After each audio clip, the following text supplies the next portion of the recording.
ಒಂದೂರಲ್ಲಿ ವೀರಯ್ಯ ಅನ್ನುವ ಡೋಬಿ ಕೆಲಸ ಮಾಡುವವನು ಇದ್ದ. ಅವನು ಆ ಊರಲ್ಲಿದ್ದ ಜನರ ಹತ್ರ ಬಟ್ಟೆಗಳನ್ನ ತಗೊಂಡ್ ಬಂದು ಅದನ್ನ ಒಗ್ದು ಇಸ್ತ್ರಿ ಮಾಡಿಕೊಟ್ಟು ಆ ಹಣದಲ್ಲಿ ಅವನ ಜೀವನವನ್ನ ಸಾಗಿಸ್ತಾ ಇದ್ದ. ವೀರಯ್ಯನ ಹೆಂಡತಿ ಹೆಸರು ಕಮಲ. ಕಮಲ ತನ್ನ ಗಂಡ ಮಾಡ್ತಾ ಇರುವ ಕೆಲಸದಲ್ಲಿ ಅವಳು ಕೂಡ ಅವನಿಗೆ ಸಹಾಯ ಮಾಡ್ತಾ ಇದ್ಲು. ವೀರಯ್ಯ ಶ್ರೀ ವೆಂಕಟೇಶ್ವರ ಸ್ವಾಮಿಯ ದೊಡ್ಡ ಭಕ್ತನಾಗಿದ್ದ. ಯಾವತ್ತಾದ್ರೂ ಒಂದಿನ ಆ ಸ್ವಾಮಿಯ ದರ್ಶನ ನೋಡ್ಬೇಕು ಅನ್ನೋದೇ ಅವನ ಆಸೆಯಾಗಿತ್ತು. ಆದ್ರಿಂದ ಪ್ರತಿದಿನ ಸ್ವಾಮಿ ದರ್ಶನಕ್ಕೋಸ್ಕರನೇ ಸ್ವಾಮಿಗೆ ಅವನು ಪೂಜೆನ ಮಾಡ್ತಾ ಇದ್ದ.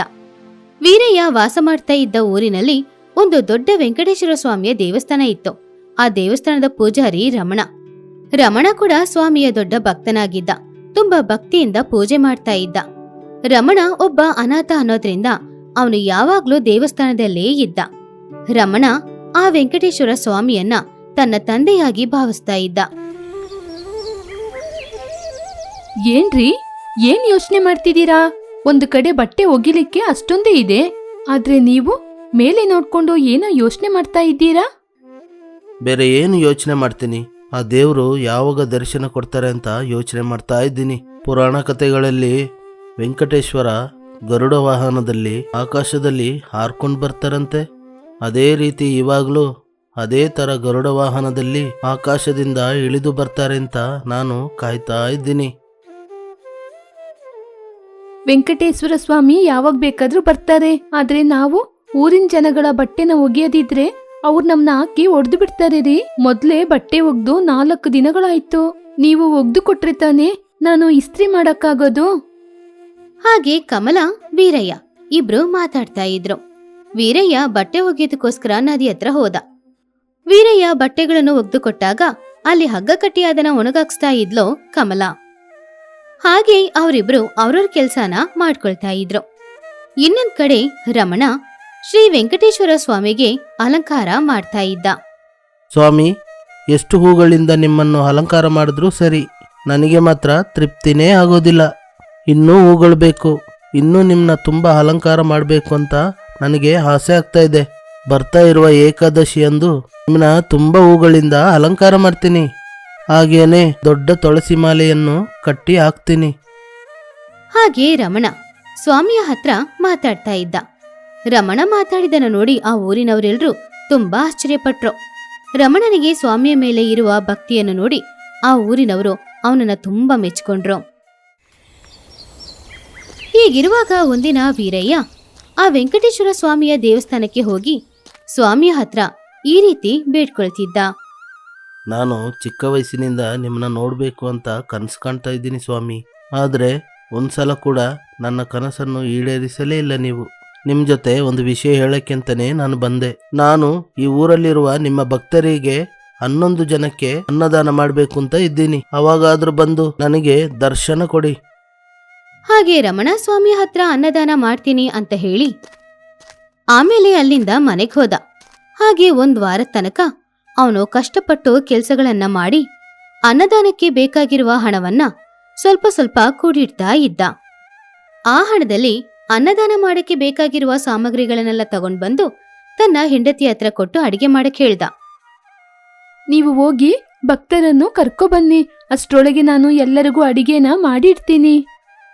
ಹಾಗೆ ಕಮಲ ಭಕ್ತರಿಗೋಸ್ಕರ ಅಡಿಗೆ ಮಾಡ್ತಾ ಇದ್ಲು.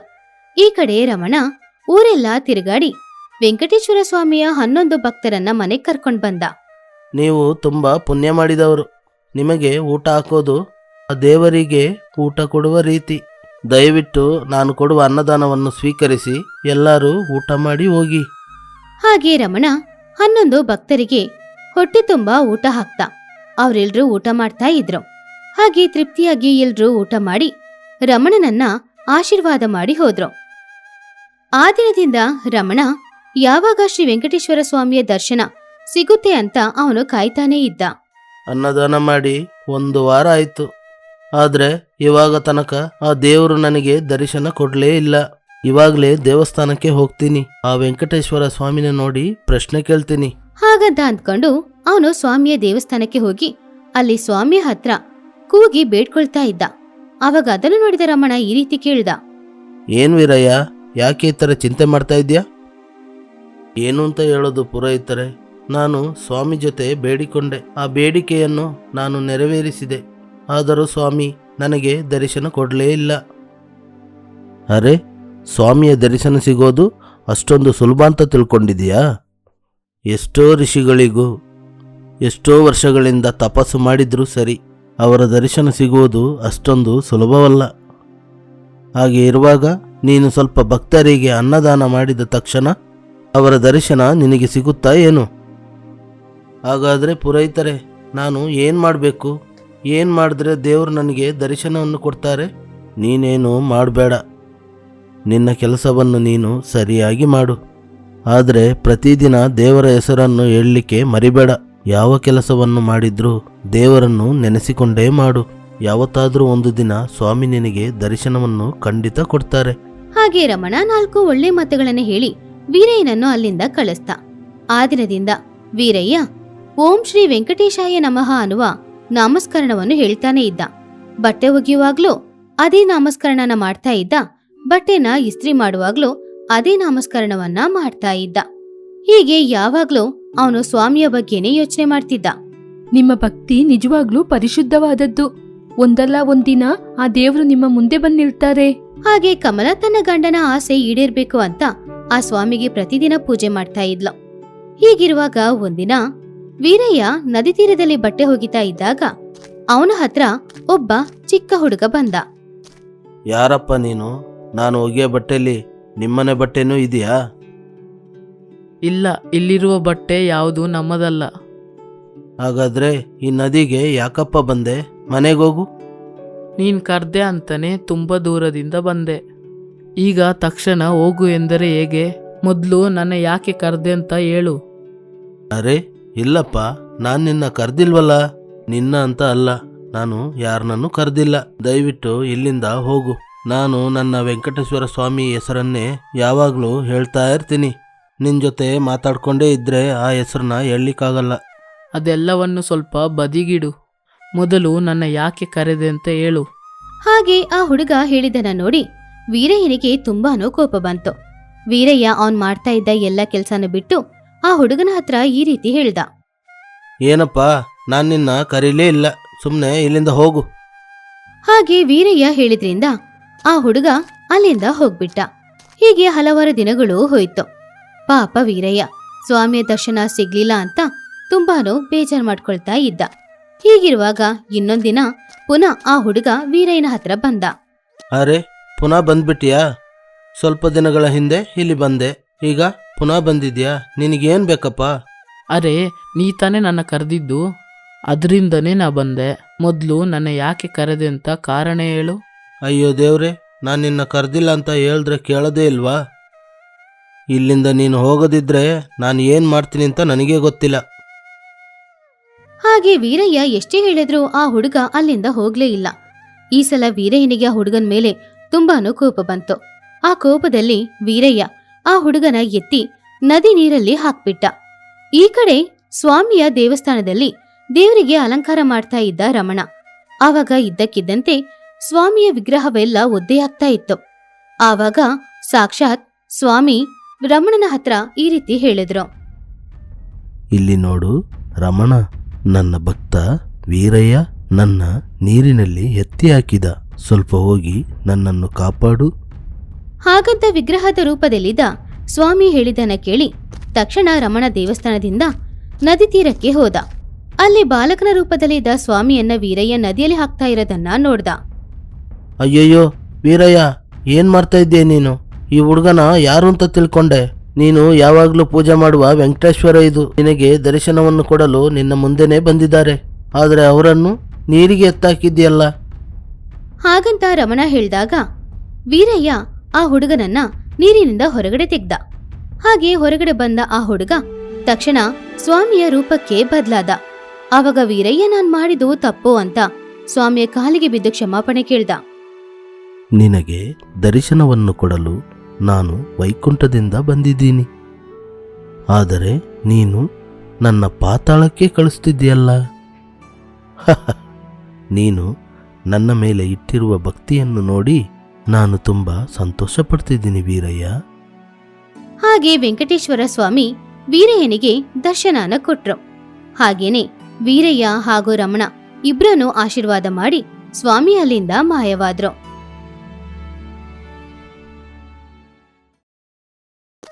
ಒಂದೂರಲ್ಲಿ ಕಾಂತಮ್ಮ ಅನ್ನುವ ಒಬ್ರು ವಯಸ್ಸಾದ ಅಜ್ಜಿ ಇದ್ರು. ಅವರು ಅವರ ಚಿಕ್ಕ ವಯಸ್ಸಲ್ಲೇ ಅವ್ರ ಗಂಡನ ಕಳ್ಕೊಂಡಿದ್ರಿಂದ ಅವರಿಗಿದ್ದ ಒಬ್ನೇ ಒಬ್ಬ ಮಗನ ತುಂಬಾ ಚೆನ್ನಾಗಿ ನೋಡ್ಕೊಂಡು ಅವನನ್ನ ಅವರು ಚೆನ್ನಾಗಿ ಓದಿಸ್ತಾ ಇದ್ರು. ಅವನಿವಾಗ ಬೆಳೆದು ಲೈಫಲ್ಲಿ ಸೆಟ್ಲ್ ಆಗಿದ್ದ. ಕಾಂತಮ್ಮನ ಮುದ್ದಿನ ಮಗನ ಹೆಸರು ರಮೇಶ್, ಅವನ ಹೆಂಡತಿಯ ಹೆಸರು ಲಕ್ಷ್ಮಿ. ಇವಾಗನೇ ನನ್ನ ಕರ್ತವ್ಯ ಎಲ್ಲ ಮುಗ್ದಿರೋದು. ಇವಾಗ ನನ್ನ ಮಗ ಕೈ ತುಂಬ ಸಂಪಾದನೆ ಮಾಡ್ತಿದ್ದಾನೆ. ಹಣಕ್ಕೆ ಯಾವ ತೊಂದರೆ ಕೂಡ ಇಲ್ಲ. ನನ್ನ ಸೊಸೆ ಕೂಡ ಮನೆನ ತುಂಬ ಚೆನ್ನಾಗಿ ನೋಡ್ಕೋತಿದ್ದಾಳೆ. ಇನ್ಮುಂದೆ ನನಗೆ ಯಾವ ಕೆಲಸನೂ ಇಲ್ಲ. ನನಗೆ ಇಷ್ಟವಾದ ಶ್ರೀ ವೆಂಕಟೇಶ್ವರ ಸ್ವಾಮಿಯ ಹೆಸರು ಹೇಳ್ಕೊಂಡು ಉಳಿದಿರೋ ಕಾಲನ ನಡೆಸ್ಬೇಕು. ಹಾಗೆ ಕಾಂತಮ್ಮ ಅವರ ಮನಸ್ಸಲ್ಲಿ ಅಂದ್ಕೊಳ್ತಾ ಇದ್ರು. ಕಾಂತಮ್ಮನಿಗೆ ಒಂದು ಅಭ್ಯಾಸ ಇತ್ತು. ಪ್ರತಿ ಶನಿವಾರದ ದಿನ ಶ್ರೀ ವೆಂಕಟೇಶ್ವರ ಸ್ವಾಮಿಗೆ ಅವ್ರ ಕೈಯಾರೆ ಹಲವು ತರದ ತಿಂಡಿಗಳನ್ನ ಮಾಡಿ ಅದನ್ನ ಇಟ್ಟು ಪೂಜೆ ಮಾಡುವುದು ಅವರ ಅಭ್ಯಾಸ. ಆ ದಿನ ಕೂಡ ಕಾಂತಮ್ಮ, ಅಯ್ಯಯ್ಯೋ, ಏನಿದು ಇವತ್ತು ಇಷ್ಟು ಸಮಯ ಆಗ್ಬಿಡ್ತು. ನನ್ನ ವೆಂಕಟೇಶ್ವರ ಸ್ವಾಮಿಗೆ ಇನ್ನೂ ದೀಪ ಇಟ್ಟಿಲ್ಲ. ಅವರು ಏನ್ ತಿಳ್ಕೊಳ್ತಾರೋ ಏನೋ. ಏನಮ್ಮ ಲಕ್ಷ್ಮಿ, ನಾನು ಮಾಡಕ್ ಕೇಳಿದ ತಿಂಡಿಗಳನ್ನ ಮಾಡುದ?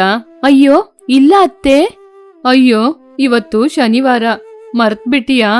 ಪ್ರತಿ ಶನಿವಾರ ದೇವ್ರಿಗೆ ಏನಾದ್ರೂ ಒಂದು ಎಡೆ ಇಡ್ತೀನಲ್ವಾ, ಅದ್ನ ಇಡ್ಬೇಕಲ್ವಾ? ಇದು ಕೂಡ ಮರ್ತ್ಬಿಟ್ಟಿಯಮ್ಮ. ಸರಿ ಬಾಬಾ, ನಾವು ಹೋಗಿ ಬೇಗ ಅಡಿಗೆ ಮಾಡೋಣ.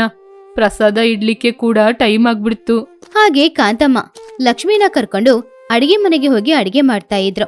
ಲಕ್ಷ್ಮಿ ಅವಳ ಅತ್ತೆಗೆ ಸಹಾಯ ಮಾಡ್ತಾ ಇದ್ಲು. ಆದ್ರೆ ಮನಸ್ಸಲ್ಲಿ ಈ ರೀತಿ ಅಂದ್ಕೊಂಡ್ಲು, ಅಯ್ಯೋ, ಇವ್ರು ಬೇರೆ ಬೆಳಿಗ್ಗೆನೆ ನನ್ನ ಎಪ್ಸಿ ಆ ಕೆಲ್ಸ ಈ ಕೆಲ್ಸ ಅಂತ ಒಂದೊಂದು ಹೇಳಿ ನನ್ನ ನಿದ್ರೆ ಮಾಡಕ್ ಬಿಡಲ್ಲ. ಹಾಗೆ ಲಕ್ಷ್ಮಿ ಅವಳ ಮನಸ್ಸಲ್ಲಿ ಅಂದ್ಕೊಳ್ತಾ ಇದ್ಲು. ಇನ್ನೊಂದ್ ಕಡೆ ಕಾಂತಮ್ಮ ಸ್ವಾಮಿಗೆ ಇಷ್ಟವಾದ ಎಲ್ಲಾ ತಿಂಡಿಗಳನ್ನ ಮಾಡಿ ಆ ತಿಂಡಿಗಳನ್ನಿಟ್ಟು ಪೂಜೆನೂ ಮಾಡಿದ್ರು. ಆಮೇಲೆ ಸ್ವಾಮಿಯ ಹತ್ರ ಈ ರೀತಿ ಬೇಡ್ಕೊಂಡ್ರು, ಸ್ವಾಮಿ, ಪ್ರತಿ ಶನಿವಾರ ನಿನಗೆ ಇದೇ ರೀತಿ ಪೂಜೆ ಮಾಡುವಷ್ಟು ನನಗೆ ಶಕ್ತಿನ ಕೊಡಪ್ಪ. ನನ್ ಸೊಸೆ ತುಂಬಾನೇ ಸೋಂಬೇರಿಯಾಗಿದ್ದಾಳೆ. ನಿನ್ಮೇಲೆ ಅವಳಿಗೆ ಭಕ್ತಿ ಬರುವ ಹಾಗೆ ಮಾಡು. ನನ್ನ ಕಾಲ ಮುಗ್ದ್ಮೇಲೆ ಅವಳೇ ತಾನೇ ಈ ಪೂಜೆನ ಮಾಡ್ಬೇಕು. ಹಾಗೆ ಕಾಂತಮ್ಮ ಸ್ವಾಮಿ ಹತ್ರ ಬೇಡ್ಕೊಳ್ತಾ ಇದ್ದಾಗ ಅವರ ಮಗ ರಮೇಶ್ ಅವರ ಹತ್ರ ಬಂದ. ಏನಮ್ಮ, ಏನ್ ಮಾಡ್ತಾ ಇದ್ದೀಯಾ? ಏನು ಇಲ್ಲ ಕಣೋ, ಇವತ್ತು ಶನಿವಾರ ಅಲ್ವಾ, ಅದಕ್ಕೆ ಪೂಜೆ ಮಾಡ್ತಿದ್ದೀನಿ. ಆದ್ರೆ ನಿನ್ನ ಹೆಂಡ್ತಿಗೆ ಇವತ್ತು ಶನಿವಾರ ಅನ್ನೋದೇ ಮರ್ತ್ಬಿಟ್ಲು. ಅದಕ್ಕೇನೆ ಪೂಜೆ ಮಾಡ್ಲಿಕ್ಕೆ ಇವತ್ತು ತುಂಬಾ ಸಮಯ ಆಗ್ಬಿಡ್ತು. ಈ ಮನೆಯ ಸಂಪ್ರದಾಯವನ್ನು ನೀನ್ ಅವಳಿಗೆ ಹೇಳ್ಕೊಡ್ಬೋದಲ್ವಾ? ಹಾ ಸರಿ ಅಮ್ಮ, ಹೇಳ್ತೀನಿ. ಆದರೆ ನಿನಗೆ ದೇವ್ರ ಮೇಲಿರುವ ಭಕ್ತಿಯ ಬಗ್ಗೆ ಲಕ್ಷ್ಮಿಗೆ ಗೊತ್ತಿಲ್ಲಲ್ಲ, ಅವಳಿಗೆ ನಾನು ಹೇಳ್ತೀನಿ. ಹಾಗೆ ಅವ್ರು ಎಲ್ರೂ ಸೇರಿ ಸ್ವಾಮಿಗೆ ಪೂಜೆ ಮಾಡಿ ಪ್ರಸಾದ ತಿಂದ್ರು. ಆದ್ರೆ ಲಕ್ಷ್ಮಿ ಮಾತ್ರ ಅವಳ ಅತ್ತೆ ಮೇಲೆ ತುಂಬಾನೇ ಕೋಪ ಬೆಳೆಸ್ಕೊಂಡ್ಲು. ಏನಿವ್ರು ಇಷ್ಟು ಚಿಕ್ಕ ವಿಷಯನ ಅವ್ರ ಜೊತೆ ಹೇಳ್ಬೇಕಾದ ಅವಶ್ಯಕತೆ ಏನು? ಯಾವಾಗ ನೋಡಿದ್ರು ನನ್ ಬಗ್ಗೆ ಏನಾದ್ರೂ ಒಂದು ಹೇಳ್ತಾನೆ ಇರ್ಬೇಕಾ? ಹೀಗೆ ಯಾವಾಗ್ಲೂ ನನ್ ಬಗ್ಗೆ ಏನಾದ್ರೂ ಒಂದು ಹೇಳ್ತಾ ಇದ್ರೆ ಅವರು ನನ್ ಮೇಲೆ ಬೇಜಾರ್ ಮಾಡ್ಕೊಳಲ್ವಾ? ಹಾಗೆ ಆಗಷ್ಟು ನಾನು ಬಿಟ್ರೆ ತಾನೆ ಅಷ್ಟು ಬೇಗ ಇವ್ರನ್ನ ಮನೆಯಿಂದ ಹೊರಗೆ ಕಳಿಸ್ಬಿಡ್ತೀನಿ. ಹಾಗೆ ಲಕ್ಷ್ಮಿ ಹೇಗಾದ್ರೂ ಮಾಡಿ ಅವಳ ಅತ್ತೇನ ಮನೆ ಬಿಟ್ಟು ಹೊರಗಡೆ ಕಳಿಸ್ಬಿಡ್ಬೇಕು ಅಂತ ನಿರ್ಧಾರ ಮಾಡಿದ್ಲು. ಇವ್ರನ್ನ ನಾನು ಮನೆ ಬಿಟ್ಟು ಹೊರಗೆ ಕಳ್ಸೋಣ ಅಂತ ತೀರ್ಮಾನ ಮಾಡಿದೀನಿ. ಆದ್ರೆ ಅದಕ್ಕೆ ಏನ್ ಮಾಡೋದು ಅಂತಾನೆ ಗೊತ್ತಾಗ್ತಿಲ್ಲ. ಇವ್ರ ಮೇಲೆ ಏನಾದ್ರೆ ಅಪವಾದ ಹೊರಿಸ್ಬಿಡೋಣ, ಆವಾಗ್ಲೇ ಇವ್ರನ್ನ ಮನೆ ಬಿಟ್ಟು ಹೊರಗೆ ಕಳ್ಸಕ್ಕಾಗೋದು. ಹಾಗೆ ಮನೇಲಿರುವ ಎಲ್ಲ ವಸ್ತುಗಳನ್ನ ಚೆಲ್ಲಾಪಿಲ್ಲಿಯಾಗಿ ಹಾಕಿ ಏನೋ ಹುಡುಕೋ ತರ ನಾಟಕ ಮಾಡಿದ್ಲು. ಅಯ್ಯಯ್ಯೋ, ಎಲ್ಲಿ ಇದೆ ಅಂತ ಗೊತ್ತಿಲ್ವಲ್ಲ. ಏನ್ ಲಕ್ಷ್ಮಿ ಇದು? ಏನ್ರಿ ಹೇಳಕ್ ಕೇಳ್ತಿದ್ದೀರಾ? ನಮ್ ತಾಯಿ ಮನೆಯಲ್ಲಿ ಹಾಕಿರುವ ಚಿನ್ನ ಯಾವುದೋ ಕಾಣ್ತಾ ಇಲ್ಲ ರೀ. ಮುಂದಿನ ವಾರ ನನ್ನ ತಂಗಿಯ ಮದ್ವೆ ಇದೆ ಅಲ್ವಾ, ಚಿನ್ನ ಎಲ್ಲ ಹಾಕೊಳ್ದೆ ನನ್ ಮದ್ವೆಗೆ ಹೇಗೆ ಹೋಗೋದು? ಕಾಣಿಸ್ತಾ ಇಲ್ವಾ? ಇಲ್ಲೇ ಎಲ್ಲಾರು ಇಟ್ಟಿರ್ತೀಯಾ? ಸರಿಯಾಗಿ ಹುಡುಕಿ ನೋಡು. ಇಲ್ಲ ರೀ, ಮನೆ ಎಲ್ಲ ಹುಡ್ಕಾಡ್ಬಿಟ್ಟೆ, ಎಲ್ಲಿ ಕೂಡ ಇಲ್ವೇ ಇಲ್ಲ. ನನಗೇನೋ ನಿಮ್ಮಮ್ಮನ ಮೇಲೆ ಸಂಶಯ ಆಗ್ತಾ ಇದೆ. ಅರೆ, ಏನು ಮಾತಾಡ್ತಾ ಇದ್ಯಾ? ನಮ್ಮ ಅಮ್ಮ ಆ ಥರ ಅಲ್ಲ, ಅವ್ರಿಗೆ ಕಷ್ಟ ಏನು ಅಂತ ಗೊತ್ತು. ಎಷ್ಟು ಕಷ್ಟಪಟ್ಟು ಬೆಳೆದ್ರು ಸರಿ, ಯಾವತ್ತಾದ್ರೆ ಒಂದಿನ ತಪ್ಪು ಮಾಡೇ ಮಾಡ್ತಾರೆ ತಾನೇ. ಚಿಕ್ಕ ವಯಸ್ಸಿನಿಂದ ಕಷ್ಟದಲ್ಲೇ ಬೆಳೆದವರು. ನನ್ನ ಚಿನ್ನ ನೋಡುವಾಗ ಅವರಿಗೆ ಆಸೆ ಬಂತೋ ಏನೋ. ಹಾಗೆ ಲಕ್ಷ್ಮಿ ಹೇಳ್ತಾ ಇದ್ದ ಮಾತುಗಳು ಕಾಂತಮ್ಮನ ಕಿವಿಯಲ್ಲಿ ಬಿತ್ತು. ಏನ್ ಲಕ್ಷ್ಮಿ, ಏನ್ ಹೇಳ್ತಿದ್ದೀಯಾ? ಇದಕ್ಕೆಲ್ಲ ಕಾರಣ ನೀವೇ. ಮೊದ್ಲು ನನ್ ಚಿನ್ನನ ಎಲ್ ತೆಗ್ದಿಟ್ಟಿದೀರಾ ಅಂತ ಹೇಳಿ. ನಿನ್ನ ಚಿನ್ನ ಎಲ್ಲ ನನ್ ಜೊತೆ ಯಾಕಮ್ಮ ಬರುತ್ತೆ?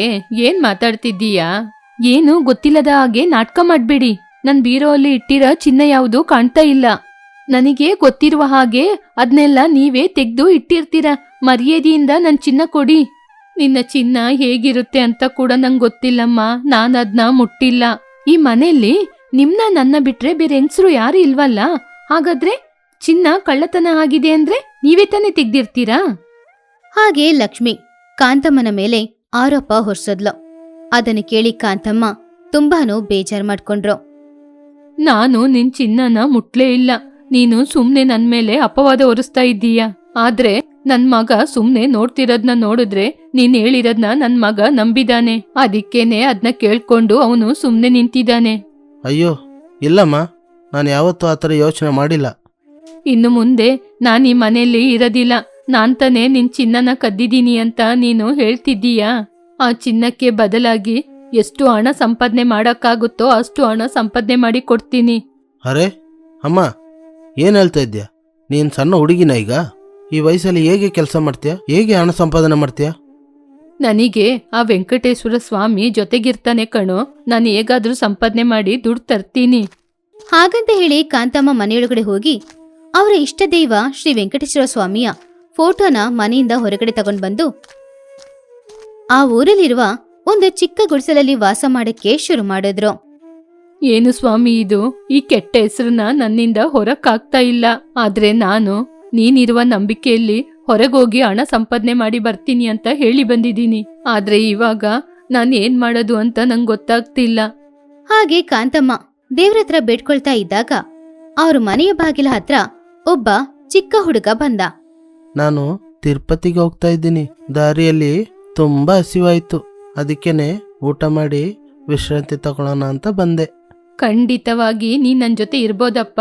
ಹೇಗೋ ನಾನು ಒಬ್ಳೇ ಇರೋದು. ಆ ಹುಡುಗ ಕಾಂತಮ್ಮನ ಬೇಜಾರಿಗೆ ಕಾರಣ ಏನು ಅಂತ ಕೇಳಿದಾಗ ಕಾಂತಮ್ಮ ಅವ್ರ ಮನೆಯಲ್ಲಿ ನಡೆದ ಎಲ್ಲ ವಿಷಯವನ್ನು ಆ ಹುಡುಗನ ಹತ್ರ ಹೇಳಿದ್ರು. ಹಾಗಾದ್ರೆ ನೀನು ಹಣ ಸಂಪಾದನೆ ಮಾಡಬೇಕು ಅಂತ ಯೋಚನೆ ಮಾಡಿದ್ಯಾ? ನಿನ್ನ ಕೈ ರುಚಿ ತುಂಬಾ ಚೆನ್ನಾಗಿರುತ್ತೆ ಅಲ್ವಾ? ನೀನ್ ಯಾಕೆ ಅಡಿಗೆ ಮಾಡಿ ಮಾರಬಾರ್ದು? ನಿನಗೆ ಖಂಡಿತ ಹಣ ಸಿಗುತ್ತೆ ಅಲ್ವಾ? ಯೋಚನೆ ಎಲ್ಲ ಕೇಳಕ್ಕೆ ಚೆನ್ನಾಗಿಯೇ ಇದೆ. ಆದ್ರೆ ನಾನ್ ಚೆನ್ನಾಗಿ ಅಡ್ಗೆ ಮಾಡ್ತೀನಿ ಅಂತ ನಿಂಗೆಂಗ್ ಗೊತ್ತು? ನೀನ್ ಇವಾಗ ತಾನೇ ಬಂದೆ. ನಿಮ್ಮನ್ನ ನೋಡಿದ್ರೆ ತುಂಬಾ ವಯಸ್ಸಾದ ರೀತಿ ಕಾಣ್ತಿದ್ದೀರಾ. ಅದರಿಂದನೇ ನಿಮಗೆ ಖಂಡಿತ ಅಡಿಗೆ ಗೊತ್ತು ಅಂತ ಹೇಳಿದ್ದು. ಅದಕ್ಕೆ ನೀವು ಸುಮ್ಮನೆ ಅಡಿಗೆ ಮಾಡಿ ಅದನ್ನ ಮಾರಕ್ಕೆ ನೋಡಿ. ಈ ವಯಸ್ಸಲ್ಲಿ ನನ್ನಿಂದ ಮಾಡಕ್ಕಾಗುತ್ತಾ ಅಂತ ನಂಗೆ ಸಂಶಯ ಆಗ್ತಿದೆ. ಅರೆ, ನಾನಿದ್ದೀನಲ್ಲ, ನಿಮ್ಮ ಜೊತೆನೇ ಇದ್ದು ನಿಮಗೆ ಸಹಾಯ ಮಾಡ್ತೀನಿ. ಹಾಗೆ ಆ ಹುಡುಗ ಕಾಂತಮ್ಮನಿಗೆ ಧೈರ್ಯ ಕೊಟ್ಟಿದ್ರಿಂದ ಕಾಂತಮ್ಮ ಪ್ರತಿದಿನ ಒಂದೊಂದು ತರದ ಸ್ವೀಟ್ಗಳನ್ನ ಮಾಡಿ ಅದನ್ನ ವ್ಯಾಪಾರ ಮಾಡ್ತಾ ಇದ್ರು. ಹಾಗೆ ಅದ್ರ ಮೂಲಕ ಹಣ ಸಂಪಾದನೆ ಮಾಡ್ತಿದ್ರು. ಹೀಗಿರುವಾಗ ಈ ಕಡೆ ಲಕ್ಷ್ಮಿಯ ಮನೆಯಲ್ಲಿ ಅಯ್ಯಯ್ಯೋ, ನಾನು ತೆಗ್ದಿಟ್ಟಿರುವ ಚಿನ್ನ ಎಲ್ಲ ನಿಜವಾಗ್ಲೂ ಇವಾಗ ಕಾಣ್ತಾ ಇಲ್ಲ. ನಾನು ನಾಟಕ ಮಾಡಿದ ರೀತಿ ಚಿನ್ನ ಎಲ್ಲ ಹಾಗೆ ಕಳೆದೋಯ್ತಾ? ರೀ, ನನ್ ಚಿನ್ನ ಯಾವುದು ಕಾಣ್ತಾ ಇಲ್ಲ ರೀ. ಏನಿದು? ಸ್ವಲ್ಪ ದಿನಗಳ ಹಿಂದೆ ಚಿನ್ನ ಕಾಣ್ತಾ ಇಲ್ಲ ಅಂತ ಹೇಳ್ದೆ, ಇವಾಗ ಪುನಃನೂ ಕಾಣ್ತಾ ಇಲ್ಲ ಅಂತ ಹೇಳ್ತಾ ಇದ್ಯಾ? ಅದು ಬಂದು ಅವತ್ತು ಚಿನ್ನ ಯಾವುದು ಕಳೆದೋಗಿಲ್ಲ ರೀ. ನಾನೇ ನಿಮ್ಮಮ್ಮನ ಮೇಲೆ ಅಪವಾದ ಹೊರಿಸ್ಬೇಕು ಅಂತ ಸುಳ್ಳೇಳಿ ಹಾಗೆ ಮಾಡ್ದೆ. ಆದ್ರೆ ಇವಾಗ ನಿಜವಾಗ್ಲೂ ಚಿನ್ನ ಯಾವುದು ಕಾಣ್ತಾ ಇಲ್ಲ ರೀ. ಏನ್ ಮಾಡಿಟ್ಟಿದ್ಯಾ? ನಿನ್ನಿಂದ ನಮ್ಮಮ್ಮ ಎಷ್ಟು ಕಷ್ಟಪಡ್ತಿದಾರೆ ಗೊತ್ತಾ?